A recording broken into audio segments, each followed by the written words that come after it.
Dans le cours précédent, nous avons qu'on a parlé bien sûr combien vient le Mashiach, et on va revenir là dans un détail d'une phrase qui a été mentionnée et qui doit nous interpeller et qu'on va essayer de comprendre ensemble. Cette phrase se trouve dans la Gemara de Sanhedrin, page 98, au deuxième côté de la page. Il est dit la chose suivante. Amar Roula dit, Yété, que le Mashiach vienne, Velo Ahmine, mais je ne veux pas être présent au moment où il vient. Je ne veux pas être là quand il vient. Et la Gemara continue de dire, Vechen Amaraba, et Rabba dit la même chose, Yété qu'il vienne, Velo Ahmine, mais je ne veux pas être à ce moment-là présent. Et il y en a un qui dit l'inverse, Rabbi Yosef Amar, Yété, je veux qu'il vienne, et je suis prêt à être même sous l'ombre de son âne, ça veut dire, qu'est-ce qu'il est. Et ensuite, tout de suite après, la Gemara continue de dire, Abaye dit à Rava, pourquoi ils avaient peur? Ils ont peur des souffrances du Mashiach.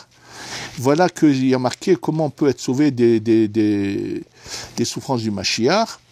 Il y a Asok Batorah, celui qui fait de la Torah et du Gmilut Chassadim, peut être sauvé des souffrances du Mashiach. Alors il dit oui, c'est vrai, mais eux ils avaient peur que la faute provoque leur. Alors ça nécessite d'être compris. Qu'est-ce qui s'est passé? Il faut savoir que ces rabbanim avaient le roi HaKodesh. Et malheureusement, ils ont vu une des options, attention, je dis bien une des options, qui a finalement est arrivée malheureusement. Ils ont vu ce qui s'est passé à la Shoah. Alors, en quoi ça veut dire que finalement, si on veut comprendre un peu les choses, c'est un épisode douloureux et triste, mais qu'on aurait peut-être pu éviter, on va le voir comment tout de suite, et qui, eux, ont vu qu'il y avait cette option. Je dis bien cette option, il y en avait d'autres que nous n'avons pas eu la chance de voir.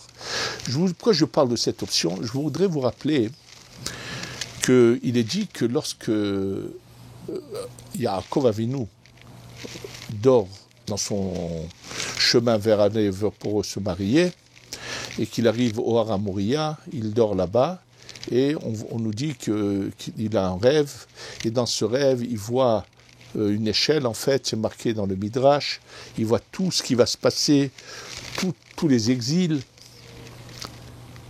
et question toute simple. Alors si tout est prévu, que c'est pas de notre faute, qu'est-ce que cela veut dire? Alors la réponse, je l'ai déjà donnée dans d'autres cours, mais je vous la rappelle. Pourquoi Dieu a besoin de nous montrer ça à travers un songe, un rêve? Pourquoi Dieu ne pouvait pas se révéler à lui dire, tu sais, voilà ce qui va se passer? Non, il faut le savoir. Vous savez que la Gemara dans Masechet Brachot dit clairement que un rêve a plusieurs manières d'être expliqué. En fait, on a montré à Yaakov Avinu tout l'éventail de toutes les options. Je vous le prouvais tout de suite. Bien sûr qu'il a vu l'option que nous vivons actuellement, que nous avons vécu de la Shoah. Mais ce n'était pas la seule. Et la preuve est toute simple. Au moment où il doit mourir et que ses enfants viennent, qu'est-ce qu'il est dit à ce moment-là? Qu'est-ce que ça veut dire qu'il veut leur révéler la Géoula et hop, la Shekhinah s'en va d'eux? Il ne veut pas révéler la Géoula. Il pense qu'il est en mesure. Ils sont arrivés en Égypte. En fait, il faut savoir que s'il n'y avait pas eu la faute du veau d'or, avec l'exil d'Égypte, on finissait avec tous les exils. C'est marqué dans Rabbi Yaakov Abuchatz, dans plusieurs livres, c'est mentionné. Puisque l'exil d'Égypte représente ce qu'on appelle le Keter. Le Keter, c'est la source de tout. C'est-à-dire, le Keter, c'est la source de l'âme d'une personne, c'est la lumière qui fait vivre tout le corps. Donc, en réalité, s'il n'y avait pas eu la faute du veau d'or, on en finissait, Moshe Rabbeinu était le Mashiach, c'était fini. Et Yaakov a pensé, il a dit, on est déjà en Égypte, lui et ses enfants, ça suffit ce qui s'est passé, D'ailleurs, si eux n'avaient pas vendu Yosef, les frères de Yosef, ça se serait passé déjà différemment. Mais là, Yaakov est persuadé qu'il veut essayer une autre option. Il veut essayer l'option où c'est maintenant qu'il emmène la Géoula. Donc c'est pas la révélation, ça veut pas dire donner une date, mais il veut faire venir la Géoula. Et quand il voit que ça marche pas, il a dit peut-être qu'il y a un problème chez mes enfants. Il lui répond non, on est tous des grands croyants. Et là, il comprend que c'est pas ni lui ni ses enfants, mais c'est en puissance des âmes qui vont venir. Bon, il voit quelque chose qui empêche. Donc il y a différentes options. Et c'est pour cela que, en fait, il y a eu toutes ces options. Maintenant, pour comprendre un peu qu'est-ce qui s'est passé à la Shoah, alors là, on va devoir un peu revenir sur ce que la Kabbalah nous révèle. Il faut savoir que ce qui s'est passé à la Shoah a failli se passer après les 70 ans d'exil en Babylonie, et où ils devaient repartir en Eretz Israël. Il y avait un Hitler à ce moment-là déjà, Haman. Il faut savoir que Hitler est le Gilgoul de Haman Arachar. Sachez-le, je vous le redis, Hitler, il marche mauvais zichro, qu'on verra quand le Mashiach viendra et qu'on le fera revivre pour le juger. Sachez qu'il était le Gilgoul de Haman. Et que c'est les enfants de Haman sont revenus en Gilgoul chez ces gens-là qui finalement ont eu le fameux procès de Nuremberg. Bon, qui ont été pendus, exactement, après, en 47. Et même parmi, il y en a un, quand il est parti à la pendaison, il a dit, voilà, les Juifs auront encore un Pourim. Et un d'entre eux a sorti cette phrase. En tous les cas, que se passe-t-il? Alors, pour comprendre ce phénomène, il faut le savoir. Lorsque Dieu a créé le monde, lorsqu'on dit Bereshit bara Elohim et hashamayim et haaretz, bien sûr, tout le monde comprend qu'il s'agit du ciel et de la terre. C'est-à-dire créer le ciel et la terre. Non. La Kabbalah nous donne tout à fait une autre vue des choses. Shamayim ve'aretz, ça ne veut pas dire le ciel et la terre, ça veut dire que le monde est créé, la lumière divine va passer à travers une sorte elle va se revêtir d'une sorte de forme qui va s'appeler Zachar et Nekeva, deux sphirotes qu'on appelle la Tiferet et la Malchut. C'est comment Dieu va gérer le monde. Shamayim, c'est la Tiferet, c'est la Rachamim, et la terre, c'est la Malchut. Maintenant, il faut savoir qu'il y a la Gemara nous dit qu'il y a une discussion entre ces deux phénomènes-là qui sont la Tiferet et la Malchut, quand on nous parle de deux grands luminaires et ensuite un grand, un petit, de toute façon sur la Kabbalah, c'est pas eux les grands dont un a été diminué, pas du tout.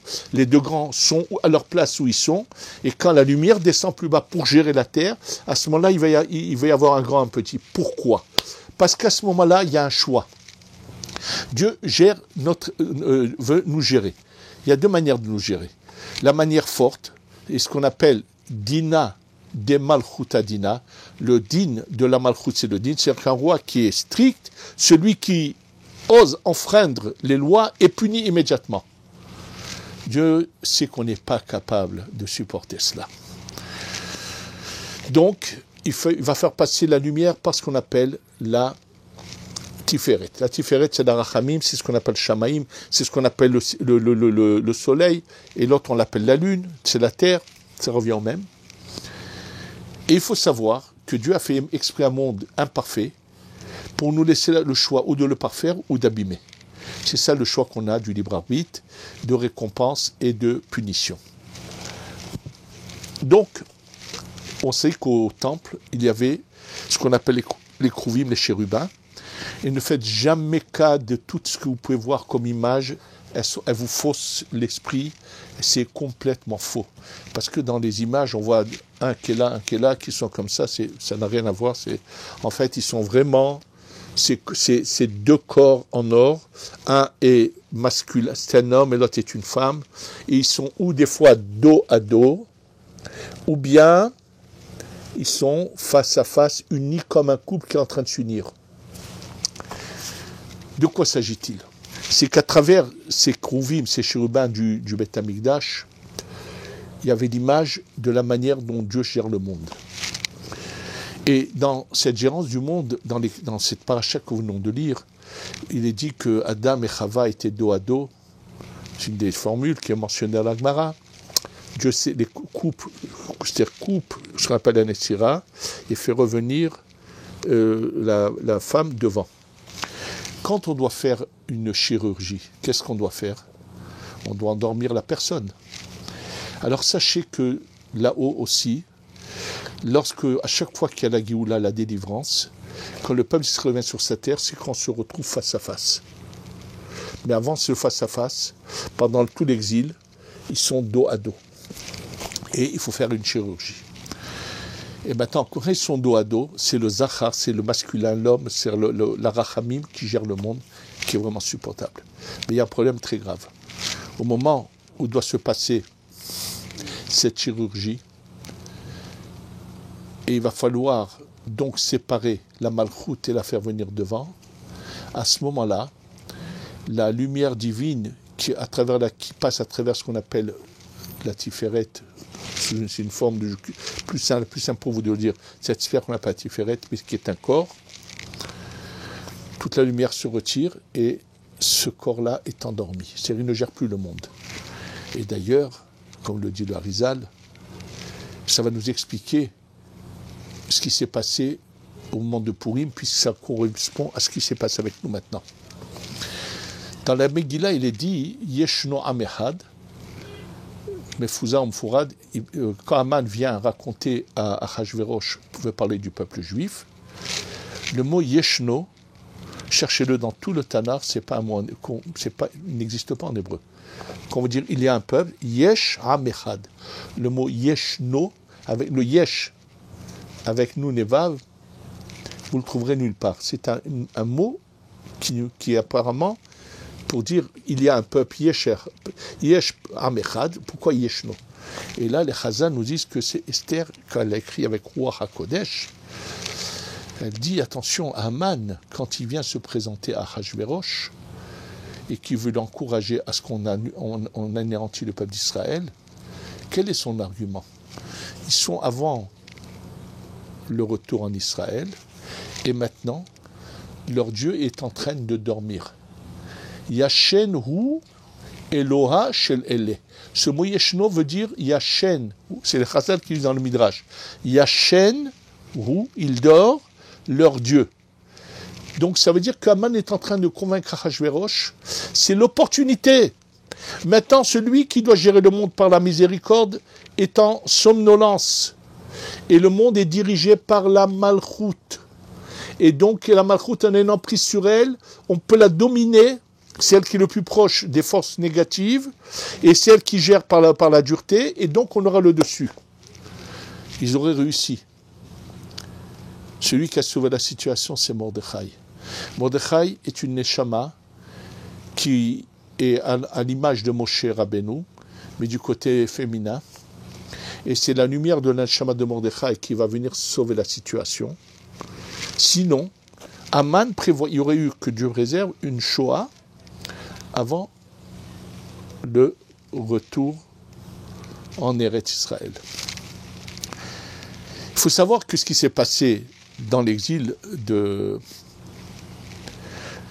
Babel, c'est 70 ans d'exil qui, à ce moment-là, ce Tiferet et Malchut de ces 70 ans devait revenir face à face pour venir en Israël. Dans la Géoula totale, dans le processus de la Géoula totale, qui a démarré juste avant la Shoah, puisqu'on voit déjà le début du retour vers Eretz Israël, on voit déjà beaucoup de choses. La déclaration de Balfour en 1917, il se passe des événements. Et là commence un processus que la Tiferet et la Malchut de 6000 ans, qui sont dos à dos, on va devoir endormir la Tiferet de 6000 ans, et pour séparer la Malchut de derrière et la faire venir par devant et amener le peuple d'Israël en Eretz Israël. Malheureusement, cette fois, Haman, qui revient en Gilout chez Hitler, profite de la situation. Et bien sûr, il va accumuler des fautes de 6000 ans. Et comme la Tiferet est en somnolence, et malheureusement, nous n'avons pas eu un Mordechai. Donc, ces Chachamim, ça aurait pu se passer différemment. Et la preuve, c'est qu'il y a eu des gens comme Rabbi Chaim Shmulevitz de Mir, qui lui a été un miraculé, qui a constamment vu la main divine le véhiculer. Donc en fait, il y a des Chachamim ici qui, eux, appartiennent à toute cette masse qui a été massacrée et anéantie, qui voient ce qui va se passer. Et quand ils disent « je ne veux pas le voir », mais ils ne sont pas là, ils ont vécu là. Ils veulent essayer d'annuler ce qui va se passer. Hachem, que même au Gan Eden, on ne voyait pas ça. Il y en a un qui dit non, moi j'arriverai. Et c'est pour ça que la Gemara, après, quand elle parle Torah Gmilut Trasadim, alors il faut le savoir, vous allez être surpris, puisqu'il y avait beaucoup de grands Talmidei Chachamim, de grands tzadikim, c'est vrai, mais sachez que tous ces grands qui sont morts, sachez qu'avant de mourir, on a questionné leur neshama, ils étaient prêts à mourir pour que pas le peuple d'Israël en entier soit anéanti. Il y a eu malheureusement, c'est pas par hasard que cette guerre a duré 6 ans, qu'il y a eu 6 millions, puisque ça correspond à la Tiferet et la Malchut des 6 000 ans. Donc ça qu'on retrouve le chiffre 6 millions, qu'on retrouve les 6 ans de guerre. Et là, une fois que malheureusement cet événement s'est mal passé pour nous, il se passe après autre chose. C'est bon, la Malchut a commencé à revenir face à face, et maintenant elle doit se construire face à face avec la Tiferet, et c'est le retour du peuple d'Israël sur sa terre. C'est pour ça que il y en a qui pensent que j'ai un intérêt quelconque à encourager le peuple d'Israël à venir. Mais ici, comprenez que plus on s'installe la terre d'Eretz Israël, c'est la Malchut, et on les construit face à face, alors on arrivera à la Géoula Shlema. Donc, c'est un processus qui a commencé. Simplement, il faut savoir qu'il est lent, très lent, très lent. Et il est évident que nous sommes en fin de parcours de ce processus. C'est pour cela que nous vivons des épisodes, des événements, surtout actuellement avec ce corona qui première vague, deuxième vague. C'est quelque chose qui... Oui, on est en fin de parcours et il y a ce qu'on appelle Hevle Mashiach. Et il se passe des choses qui ne sont pas évidentes. On voit que Akadosh Baruch Hu est en train de fermer les lieux de loisirs partout dans le monde. C'est pas par hasard. On est en train d'ébranler. Il faut qu'on bouge. Il faut qu'un maximum fasse teshuva pour qu'ils aient une part à la Géoula. Rappelez-vous ce que je vous ai dit, que celui qui dit que c'est 7000 ans, 40 000 ans et tout, c'est de la qualité. Donc, c'est ça ce que la Gemara nous enseigne ici. Quand il y en a qui disent je le vrai, je suis prêt à le voir et être même... Parce qu'il y en a qui seront prêts dans toutes les conditions. Et vraiment, il faut le savoir, c'est une sorte de réveil qui est envoyé d'Akadosh Baruch Hu. Et en fait, donc il y a eu ce processus qu'on appelle la Nessira, cette somnolence qui a provoqué on n'avait pas un Mordechai. Ça aurait pu se passer différemment, c'est évident. Comme ça s'est passé avec Haman différemment. On n'a pas eu cette chance. Mais maintenant on est dans la suite. La Malchut qui vient face à face, qui se construit.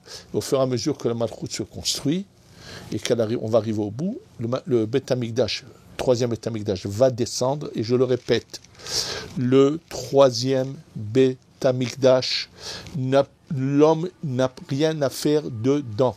Il faut le savoir, c'est clair, c'est évident. C'est marqué dans le Tikkun HaZohar en 2 endroits. Rashi ramène cela dans Masechet Souka Daf Mem Aleph, les paroles de Rashi. Mais les paroles de Rashi se trouvent dans ce que je vous dis, ce livre qui s'appelle le Tikkun HaZohar de Rabbi Shimon Ben Yochai, où c'est marqué en 2 endroits, de manière claire et évidente, que le troisième Beth Amikdash sera, c'est marqué, il ramène du passouk de la fin de la Shira, Mikedash Adonai Konenu Yadecha, le sanctuaire de Dieu, le Beth Amikdash de Dieu, le troisième, c'est tes mains Dieu qui va les faire. L'homme ne touche en rien. Ceux qui ont pensé ça se sont trompés. C'est que un temple spirituel qui va descendre. Bien sûr, puisqu'il va être le moyen à travers lequel, comme je vous l'ai expliqué, qui nous reste, et dans l'époque messianique et dans le 6e millénaire, puisque le 7e millénaire c'est l'Olam Haba, comme on en a parlé, où on va être jugé avant l'accès au 7e millénaire. Donc le minimum de temps, c'est les deux derniers siècles, avec la Triat Hametim inclus dedans. Et grâce au Beth Amikdash, il y en a qui vont aller plus vite que d'autres pour avoir accès au Olam Haba. Et ce sera l'opportunité de réparer et ainsi de suite. Donc c'est pour ça que tous ceux doivent le comprendre, que maintenant on est en fin de parcours. Donc en fin de parcours, ça veut dire que Be'ezrat Hashem, à tout instant, on peut voir le Beth Amikdash descendre, qui va être complètement spirituel, c'est à travers lui que nous allons nous métamorphoser, puisqu'au moment de la résurrection des morts, nous serons déjà dans une matière totalement changée, et ça sera différent, on vivra encore de cette manière-là, mais avec une autre matière en nous, et bien sûr on emmènera les corbanotes, il y aura beaucoup de choses qui se passeront, ça sera le début d'un changement de choses, et l'aboutissement, ça sera carrément de monter à l'étape suivante. Mais maintenant on comprend mieux, c'est ce qui est marqué dans la Gemara, comme je vous l'ai dit, Daf Tzadikhet, page 98, au deuxième côté de la page. Il y en a qui ne veulent pas voir, ça veut dire, c'est une demande à Dieu. Même au Gan Eden, on ne voudrait pas que ça se passe comme ça. Cette option, ils ne la veulent pas. Et l'autre qui dit, oui, moi je serai même, ça veut dire que on pourrait, et comme la Gemara dit ensuite, par la Torah et le Gmilut Chassadim, la Torah, l'étude de la Torah et faire du bien, on pourrait changer les mauvais décrets.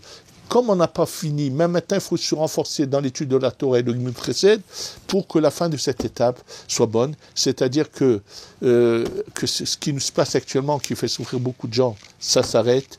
Qu'Hachem arrête cette épidémie, qu'Hachem envoie la réfoua chez les mains, et qu'on se retrouve tous bientôt avec la venue du Mashiach, en Eretz Israël, Be'ezrat Hashem. Amen, ve Amen. Ce temple, s'il doit être spirituel, peut-être qu'il existe déjà. Bien sûr qu'il existe. Le Sidour est déjà une mise en spirituel de... Il est là, non, il existe, mais il n'est pas encore descendu. Bien sûr qu'il existe, il existe absolument, et tous les endroits où la Shekhinah, la Malchout s'est retirée de beaucoup de pays.